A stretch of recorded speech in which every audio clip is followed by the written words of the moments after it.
Today I wanted to take a look at the 1981 made-for-TV movie feature, Dark Night of the Scarecrow. The film is distributed by Lorimar-Telepictures and aired on CBS. It's a fairly simple, very forward film. It does center around a young man who is mentally challenged. He happens to be friends with a little girl who lives at the field nearby, Mary Lee. The majority of the inbreds obviously don't trust Bubba, as they feel that the young girl is not safe with him. They do not understand why he spends so much time with her, not realizing that in his mind he is not much older than she is. An unfortunate accident does take place in which the young girl is attacked by a dog. Bubba brings her back to her mother's home, states he is not the one who harmed her, and predictably is pursued, as a few of them have suspected or have been gunning the fact that maybe his intentions were impure. They do chase him all the way back to his own home. He hides inside of a scarecrow in his own field and is basically executed on the spot.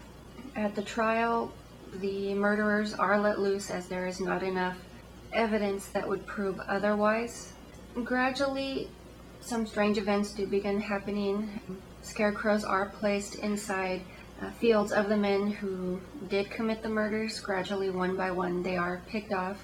The murders themselves are not necessarily gruesome. We do have to remember this is a made-for-television film, so there are obviously a lot of strategic cuts. But one thing that I will give it is it does hold a lot of the tension. It has a very strong air of mystery.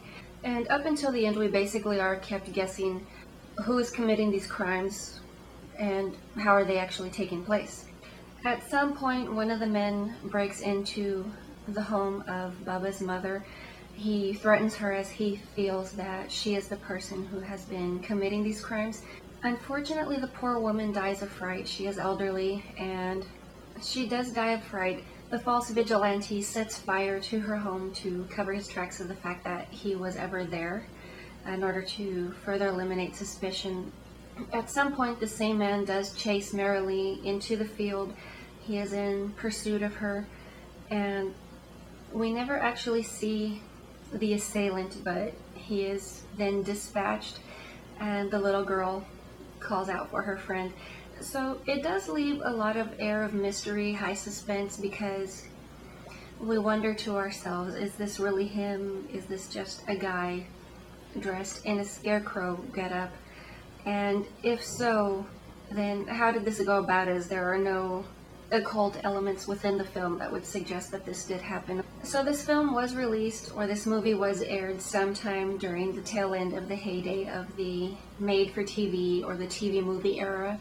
Obviously, the appeal of made-for-TV movies are they were cheap to produce, they could quickly be put out, and advertisements could pay for the funding.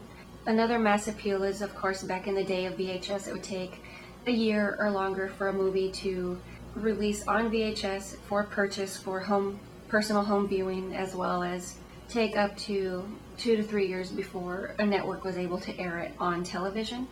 So a lot of the big appeal of made-for-TV movies was sometimes you could get big-name actors, and you could release this new movie, which would be a movie nobody's ever seen, completely brand new, and you could just watch it right in the comfort of your own home. Some examples of TV movies are Duel, which was directed by Steven Spielberg. It was one of his first films.